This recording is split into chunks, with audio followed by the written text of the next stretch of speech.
अस्सलाम वालेकुम my YouTube family. उम्मीद करती हूँ आप सब खैर खैरियत से होंगे। तो क्या आपके घरों में वाटर कूलर की कंडीशन कुछ इस तरह की है या बहुत ज़्यादा ख़राब हो चुके हैं, या फिर वो रखे रखे घर में मट्टी उनमें जम चुकी है और बहुत ज़्यादा गंदे हो चुके हैं। तो कुछ यही हाल मेरे घर के भी वाटर कूलर का था, जो कि यूज़लेस हुआ था हमारे लिए। हम इसको यूज़ नहीं कर रहे थे और इसमें रखे रखे मट्टी जम चुकी थी और आप देख सकते हैं इसकी कंडीशन ऐसी हो गई थी कि अब इसको लग रहा था कि बंदा थ्रो कर दे। लेकिन मैंने इसको ट्रिक लगा के बहुत ही अच्छे तरीके से नीट एंड क्लीन कर दिया और ये हमारे फिर से इस्तेमाल में आ गया।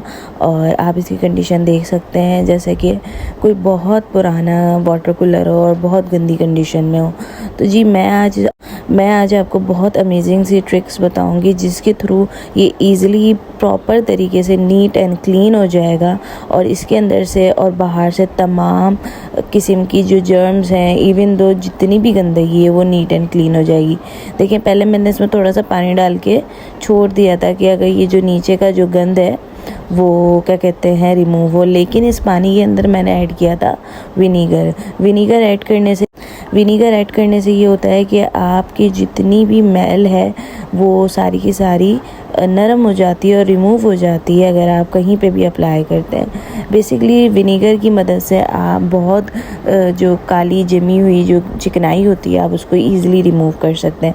फिर जी मैंने उसको पहले हल्का हल्का वॉश आउट किया, ताकि वॉश होने से ये होता है कि जो इसकी जो गंदगी है वो एक तरीके से आप देख सकते हैं जगह जगह इसकी गंदगी लगी हुई है।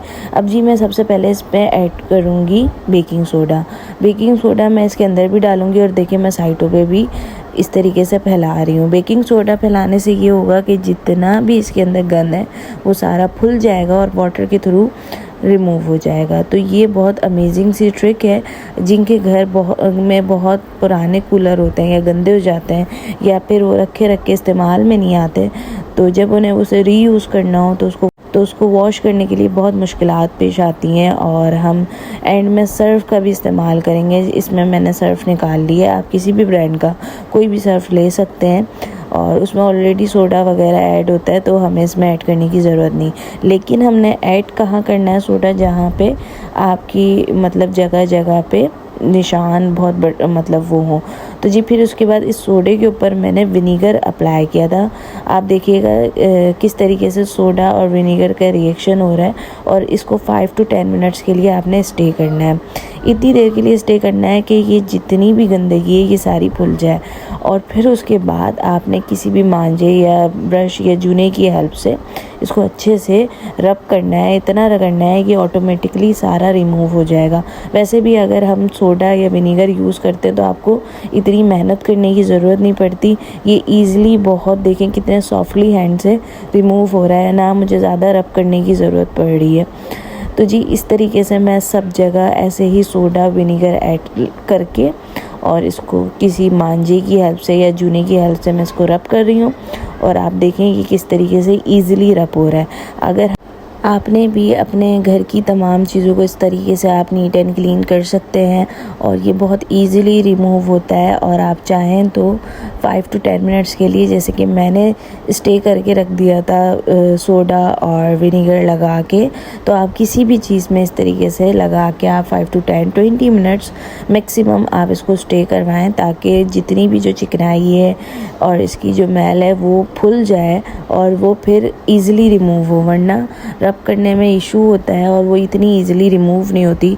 भले से आप कोई भी सोप या कोई भी सर्फ यूज़ कर ले, लेकिन वो अगर चिकनाई ज़्यादा गहरी हो तो वो इतनी आसानी से रिमूव नहीं होती। तो ये ट्रिक करने से आप देखिएगा इतनी जल्दी आपका वक्त भी टाइम भी बचेगा और इतनी जल्दी आपका ये सारा नीट एंड क्लीन हो जाएगा।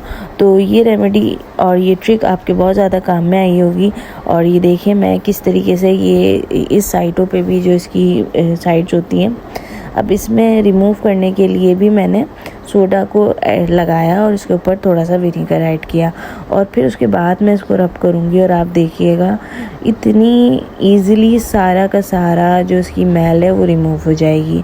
तो आपकी ये वीडियो कितनी ज़्यादा काम में आई कमेंट बॉक्स में लाजमी बताइएगा और मेरी वीडियो किस किस कंट्री से किस किस सिटी से आप लोग देख रहे हैं वो भी लाजमी बताइएगा। होप सो ये वीडियो आपके बहुत ज़्यादा काम में आई होगी, क्योंकि इस वीडियो से आप अपने घरेलू मसलों को हल कर सकते हैं। विनीगर सोडा जिनके घर में रखा होता है ये होम रेमेडीज़ हैं जो कि आपके घर में ईज़िली आपके पास अवेलेबल होती हैं, ना कि आपको इसमें पैसे खर्च करने की ज़रूरत है और ना ही कोई एक्स्ट्रा कोई महंगा आपको डिटर्जेंट या कोई भी महंगा केमिकल या कोई भी महंगा क्लींजर कुछ भी परचेज़ करने की ज़रूरत नहीं है। ईज़िली आप इस दोनों चीज़ों की हेल्प से बहुत ईज़िली आप इसको रिमूव कर सकते हैं और दोनों वेरी अफोर्डेबल प्राइजेज़ में आपको मिल सकती हैं मार्केट प्राइस में, कोई एक्सपेंसिव नहीं है। तो अगर हमारे पास कोई भी एक्सपेंसिव प्रोडक्ट नहीं है रिमूव करने के लिए तो ज़रूरी नहीं है कि हमें वो ख़रीदनी पड़े। हम घरेलू होम रेमेडीज़ से भी बहुत ईज़िली अपने घर की चीज़ों को नीट एंड क्लीन कर सकते हैं। तो जी देखिए मैं इतने ईज़ी तरीके से ये सारी चीज़ें अच्छे से रब कर रही हूँ और आप देखिएगा ये बिल्कुल नीट एंड क्लीन हो जाएगा। अब जी बात आ जाती है इसकी टोटी पे जो कि कूलर की होती है। आप देख सकते हैं कितनी ज़्यादा गंदी हो रही है और ये जून और या किसी चीज़ की हेल्प से रिमूव नहीं हो पाती है। तो जी मैंने क्या किया, इसके ऊपर मैंने सोडा अप्लाई किया चारों साइड पे और इसकी नीचे वाली बैक साइड पे भी, और उसके ऊपर मैं ऐड करूँगी विनीगर और उसको भी 5 मिनट के लिए स्टे करवाऊँगी ताकि जो भी इसकी जो मैल है वो फुल जाए। ये देखिए इस तरीके से पूरा मैंने इसको फिल कर लिया था साइडों से और अब मैं इसके अंदर विनीगर ऐड करूँगी। आप देखिएगा जब मैं इसके अंदर विनीगर ऐड करूँगी तो ये किस तरीके से रिएक्शन करेगा और इसको मैं 5 to 10 मिनट्स के लिए स्टे करवाऊँगी। फिर जी मैं आपको दिखाऊँगी, मैंने सिर्फ वाटर डाला था और ये जितना भी इसके अंदर की गंदी वो ऑटोमेटिकली रिमूव हो गई। मुझे ज़्यादा ना रब करने की ज़रूरत पड़ी और ना ही ज़्यादा कुछ इसको रिमूव करने की ज़रूरत पड़ी। तो देखिए ये मैंने पूरा नीट एंड क्लीन कर लिया है कूलर को और ये फिर से इस्तेमाल में भी आ सकता है।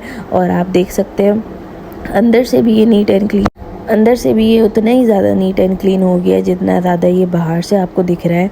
तो ये बहुत ज़्यादा आपके यूज़फुल टिप रहेगी इंशाल्लाह। और मेरी वीडियो को आप बहुत ज़्यादा लाइक कीजिए, शेयर कीजिए और बेल आइकन पे लाजमी प्रेस कीजिए। वीडियो को शेयर करना मत भूलिए और मुझे दुआ में याद रखिए। अपना बहुत सारा ख्याल रखिए। इंशाल्लाह मैं आपके साथ फिर आऊँगी नेक्स्ट वीडियो में। और जब तक के लिए अल्लाह हाफ़िज़। अपना बहुत सारा ख्याल रखिए और मेरी वीडियो को शेयर कीजिए, लाइक कीजिए और मुझे दुआ में याद रखिए। अल्लाह हाफ़िज़।